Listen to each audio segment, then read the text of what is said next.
Ronald Arthur's multi-million-dollar fortress was designed to be impenetrable, yet he just found his unbreakable security wide open. Inside, a mysterious woman he's never met is cradling his twins in the shadows. Vivian Brooks didn't use a key, she followed a trail of negligence that nearly cost Ronald his children. Now, the billionaire titan faces a terrifying choice. Is this beautiful stranger his family's savior, or a calculated predator who knows his every weakness? In a house built of glass and secrets, Ronald is about to learn that his wealth can't protect him from the truth. Welcome to Emotional Voyage. I'm so glad you're here to share this journey with me. If this content resonates with you, please hit the like button and subscribe. Your support helps me create even deeper, more meaningful videos for our community. Let's navigate these emotions together. The silence of the Arthur estate was its most expensive feature, but to Ronald, it felt like a mounting debt. As he steered his silver coupe up the winding driveway, the Pacific Ocean crashing violently against the cliffs below, his mind was on the quarterly earnings. He was a man who controlled global markets, yet he couldn't keep a nanny for more than a month. He entered the house through the mudroom, shedding his Italian wool coat. He expected the usual, the smell of burnt toast, the sound of a frazzled employee shushing his high-energy twins, or the eerie quiet of a screen-time haze. Instead, he smelled rosemary and lavender. He moved toward the nursery, his footsteps muffled by the thick rugs.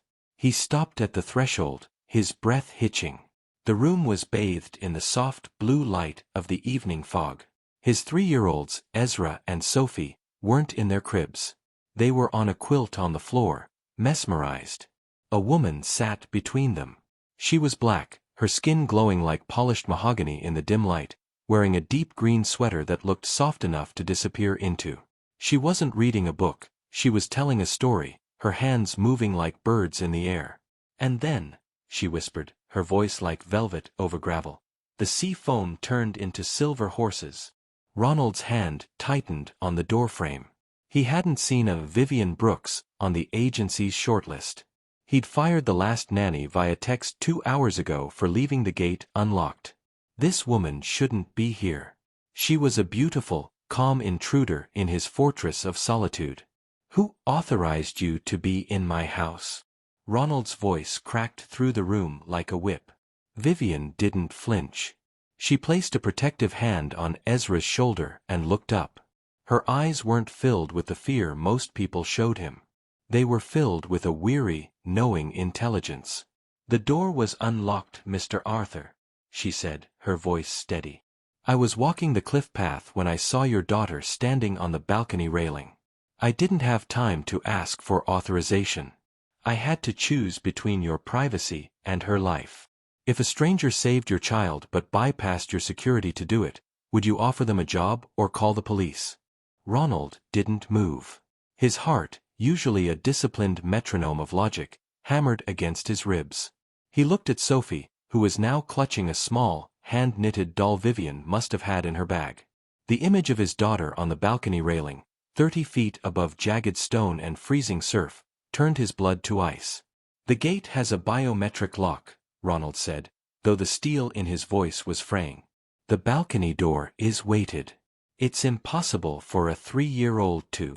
It's only impossible if the person you hire to watch them is actually watching them, Vivian interrupted. She stood up slowly, her movements fluid and intentional. She was tall, nearly reaching his shoulder, and she didn't back away as he stepped into the room. The woman I saw running toward a car in the driveway didn't look like she cared about weights or biometrics. She looked like she was quitting. Ronald looked at his phone. A delayed text from the agency sat there. Candidate 422 has resigned effective immediately due to intimidating work environment. He looked back at Vivian. He was a man worth billions, a man who bought and sold companies before breakfast, yet he stood in a nursery feeling utterly bankrupt. His wealth couldn't buy him a single person who cared if his children breathed. I'm an artist, Mr. Arthur, Vivian said, sensing the shift in the air. I live in the cottage 3 miles down. I don't want your money, and I don't want a job. But these children are trembling.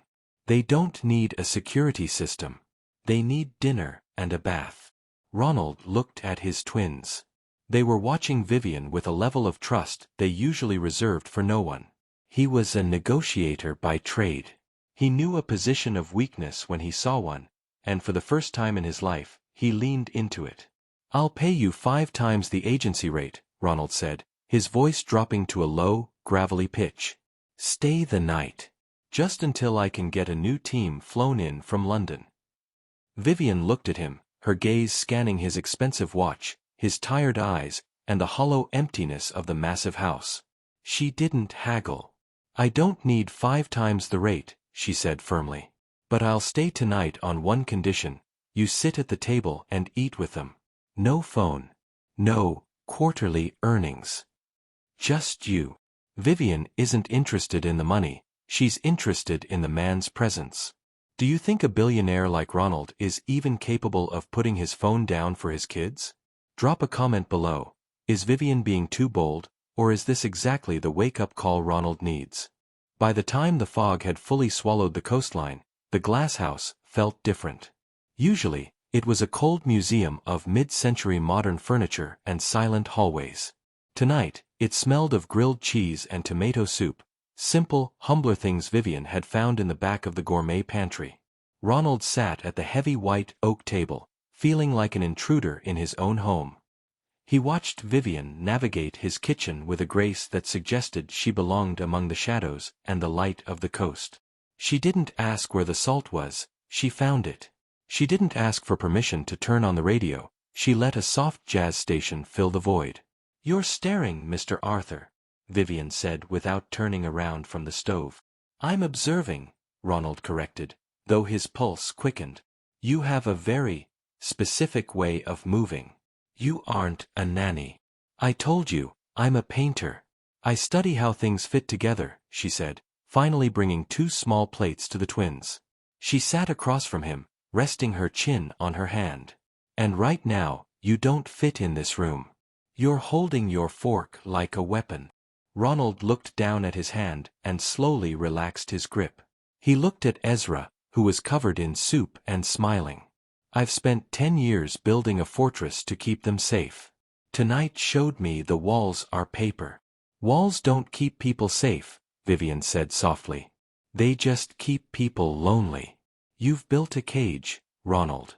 A very expensive, very beautiful cage." The use of his first name felt like a physical touch. It was the first time in years someone had said it without a title or a tone of or fear attached. He looked at her, really looked at her, noting the paint stains under her fingernails and the fierce kindness in her eyes. For a fleeting second, the billionaire felt a strange, terrifying urge to tell her everything, about the wife who couldn't handle the pressure, about the silence that haunted his bed, and about how much he hated the ocean he paid millions to look at. Instead, he took a bite of the toast. "The soup is good," he managed to say. Vivian smiled, and for the first time, the fog outside didn't seem so cold. Vivian called his home a beautiful cage. Have you ever felt like the things you worked hardest for ended up trapping you? Tell us in the comments. Do you think Ronald is starting to see Vivian as more than just a temporary fix? The following morning, the fog hadn't lifted, but the atmosphere inside the house had shifted. Ronald woke up not to the shrill alarm of his Bloomberg terminal, but to the sound of bare feet pattering on hardwood and a soft, rhythmic thumping from the kitchen. He found Vivian in the sunroom, an easel he hadn't seen in years, a relic of his late mother's, set up near the floor-to-ceiling windows. She was helping the twins press sponges dipped in yellow and blue paint onto large sheets of paper. "You're still here," Ronald said, leaning against the doorframe in his silk robe. Vivian didn't look up from Sophie's masterpiece. "Your London team called. Their private jet is grounded in Teterboro due to the storm front. I figured you'd prefer a neighbor over a panicked security firm." Ronald walked over, his eyes lingering on the way the morning light caught the gold in Vivian's earrings. He wasn't used to people staying because they figured he needed them. People stayed for the paycheck. "I need to head into the city for a board meeting," he said, hesitating. "But I'd like to negotiate a longer arrangement. Not as a servant. As a consultant for the children's well-being." Vivian finally looked at him, a playful smirk dancing on her lips. A consultant? Is that how billionaires ask for help? You can't just say you'd like me to stay because the kids finally ate a vegetable. I'm a businessman, Vivian. I like clear terms. Fine, she said, standing up and wiping her hands on a rag. She stepped close, her scent, earthy, like rain on dry soil, filling his senses. No money. Not for the first week. I want you to donate what you'd pay me to the local arts council. My payment is that you come home by 5. Every day. No exceptions. Ronald felt a jolt of resistance. His schedule was a sacred monolith. But looking at her, strong, unimpressed by his wealth, and utterly vibrant, he felt a crack in his resolve. 5 o'clock, he whispered. I accept. 3 days into their arrangement, the glass house was no longer silent. It was filled with the smell of Vivian's paints and the sound of the twins learning the names of coastal birds. Ronald found himself watching the clock in his boardroom like a schoolboy, his mind drifting from mergers to the way Vivian's laughter sounded through the baby monitor. He arrived at 4:55 p.m., his heart racing as he pulled into the drive. He found Vivian in his private study, but she wasn't cleaning. She was looking at the one portrait he kept covered, a painting of his parents before the accident that had left him an orphan and a billionaire at 22. You have a lot of sadness hidden in the architecture of this house, Ronald, she said softly, not turning as he entered. He didn't pull away this time. He walked up behind her, close enough to feel the warmth radiating from her back. I thought if I made everything perfect, the glass, the steel, the security, nothing could ever break again. Glass is the easiest thing to break, she murmured. She turned around, and the space between them vanished. The air was thick with the scent of the sea and the electricity of 3 days of unspoken tension. Ronald reached out, his hand trembling slightly as he tucked a stray coil of her hair behind her ear. Why did you really stay, Vivian? It wasn't just the storm. Because I saw a man who was drowning in a house full of water, she whispered. He leaned in, his lips brushing hers in a question he had been too afraid to ask. The kiss was slow, tasting of salt and longing, a collision of 2 different worlds. In that moment, the billionaire wasn't a titan of industry, and she wasn't just the neighbor who walked through an open gate. They were just 2 people finding a bridge in the fog. The honeymoon phase of their strange, beautiful bubble was punctured on the 4th morning. Ronald was in the kitchen, actually flipping pancakes with Leo perched on his hip, when his encrypted line buzzed. It was Arthur Sr., his uncle and the chairman of the board. Ronald, the press has photos, the voice boomed through the speaker. Who is this woman? The tabloids are calling her the mystery maid. Our stock in the family trust is sensitive to stability, and a whirlwind romance with a local artist isn't the image we've cultivated for the Arthur legacy. Ronald looked at Vivian, who was laughing as Sophie tried to feed the dog a blueberry. The joy in the room felt fragile, like a soap bubble about to hit a needle. She isn't a maid, uncle. And my private life isn't a board matter, Ronald snapped, but the cold weight of his world was settling back onto his shoulders. It is when the stability of the twins is used as a marketing tool for our new family-centric funds, his uncle countered. Fix it. Get a professional nanny back in that house, or the board will move to review your fitness as CEO while you're distracted. Ronald hung up, his face pale. He looked at Vivian, who had gone quiet. She had heard enough. The Arthur legacy doesn't have room for a painter from down the road, does it? She asked, her voice calm but her eyes flashing with a sudden, sharp hurt. It's not like that, Ronald started, the businessman in him trying to find a pivot. It's exactly like that, she said, stepping back. You're already calculating the cost of me, aren't you? Am I a liability or an asset, Ronald? When a man's entire fortune is threatened by his heart's choice, which one usually wins? Do you think Ronald will stand up to his uncle, or will he protect his empire? Tell us your theory. Is Ronald strong enough to choose Vivian over his billionaire status? By evening, the warmth of the previous night was gone. Ronald had spent the day on frantic calls, trying to bury the photos and silence the board, but the damage was done. Every time he looked at Vivian, he saw the liability his uncle had described, and it sickened him, not because he believed it, but because he knew how the world worked. He tried to explain the complexities of the family trust at dinner, but the words felt like lead. If I don't manage this, Vivian, they could tie up my assets. They could make things difficult for the twins' future, he said, his voice tight. I didn't ask you to manage me, Ronald. I asked you to be present, she said, her voice trembling. I saw you today. You were back in the cage. You were looking at me like I was a problem to be solved instead of a woman you kissed in the dark. The argument escalated, fueled by Ronald's fear and Vivian's pride. She wasn't a negotiator, she was a woman who lived by her truth. I'm not going to be the secret you hide so your stock price doesn't drop, she said, grabbing her coat. Vivian, wait. It's just a temporary storm, Ronald pleaded, reaching for her. No, she said, her hand on the door. It's a climate. And I don't think you're ready for the change in weather. She walked out into the night, the heavy oak door clicking shut behind her. The house was silent again, but this time, the silence was deafening. Ronald stood in the center of his massive, expensive living room, realizing that for all his billions, he was once again the poorest man in California. Vivian walked out to protect her dignity. Was she right to leave, or should she have stayed to help Ronald fight the board? Leave a comment. Is this the end of their story, or just the beginning of Ronald's biggest fight?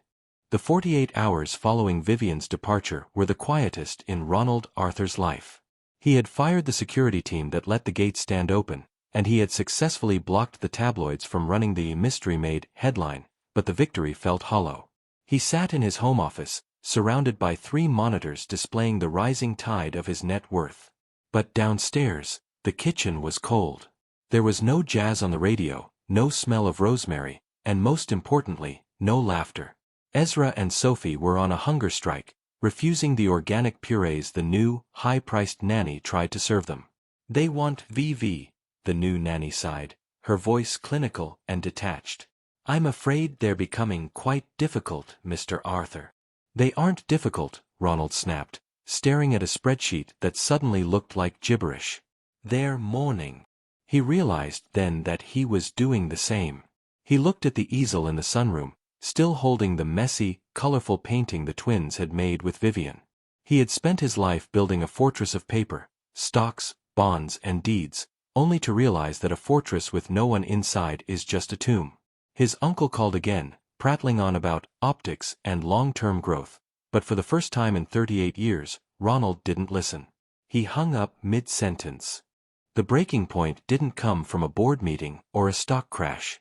It came at 2 a.m. when Ronald found Sophie sitting by the front door, her small suitcase packed with nothing but her hand-knitted doll and a half-eaten cracker. Where are you going, Soph? He asked, kneeling on the cold stone floor. To find the silver horses, she whispered, her lip trembling. Vivi said they come from the sea. I want to go to her house. Ronald felt a sharp, physical pain in his chest. He looked at his daughter, the most precious asset he possessed, and saw a reflection of his own desperate heart.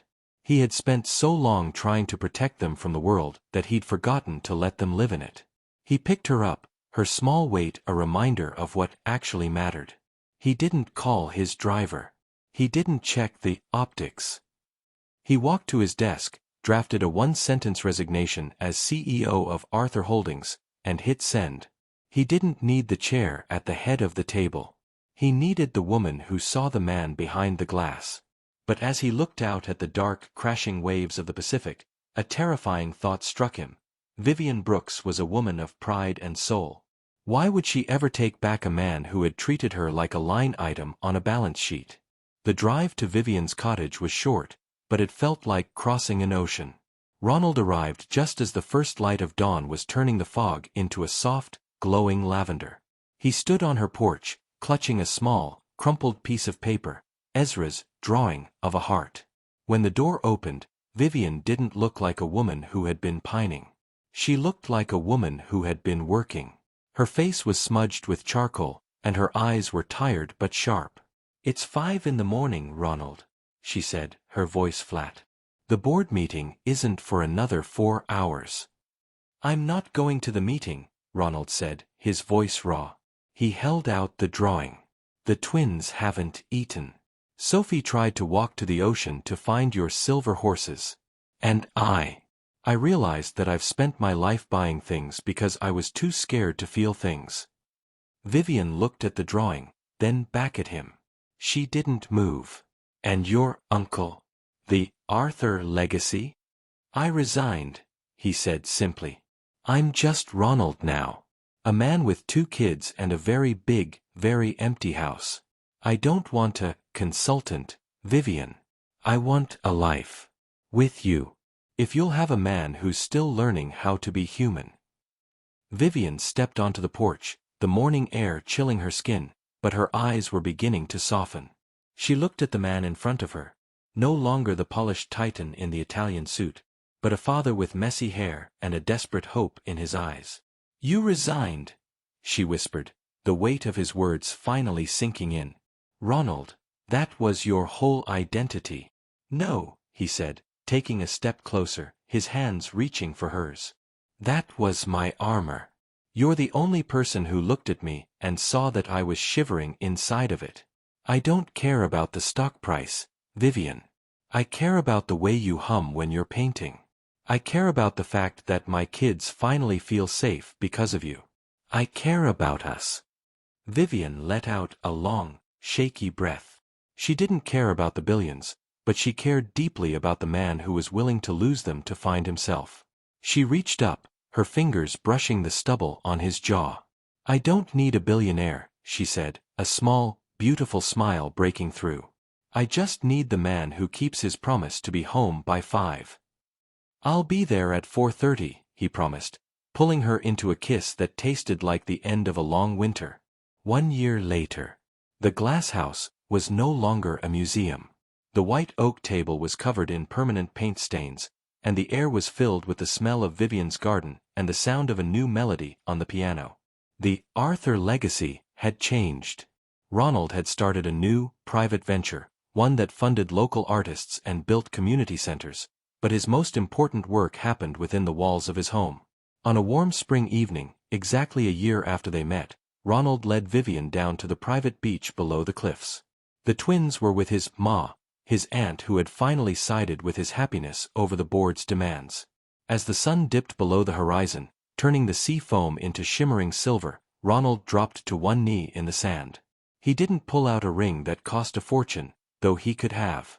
He pulled out a ring he had helped design with a local jeweler, featuring a rare, raw sapphire the color of the Carmel tide. Vivian Brooks, he said, his voice steady and full of a wealth that couldn't be counted in a bank. You walked through an open gate and saved my family. Will you stay and build a life where the doors are always open? Will you marry me? Vivian looked at the man she had taught to breathe again, then at the silver horses in the surf. Yes, she laughed, pulling him up. 1,000 times yes. They stood on the shore, 2 souls who had found each other in the fog, realizing that the greatest security in the world isn't a lock or a wall. It's the hand you hold while you watch the tide come in. Ronald and Vivian's story started with a mistake, an open gate. Have you ever had a mistake turn into the best thing that ever happened to you? Thank you for watching this journey. If you loved Ronald and Vivian's story, hit that like button, subscribe for more romances, and tell us in the comments what kind of story you want to see next.